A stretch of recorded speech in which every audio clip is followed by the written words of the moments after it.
whenever air enters through any narrowed passages, it leads to some sound, and this is general physics.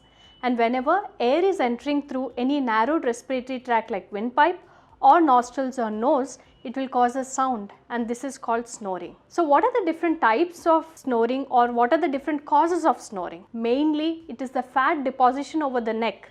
Obesity is the leading cause for snoring.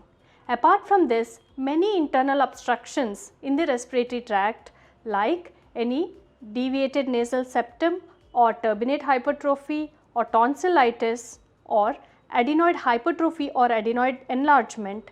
Along with this, there can be some structural changes in the oral cavity or neck. Not just this, there can be muscle tonicity issues. So all of these problems can cause snoring, and snoring is not a sign of good sleep, but snoring is a symptom of obstructive sleep apnea. So be aware and know about snoring and obstructive sleep apnea.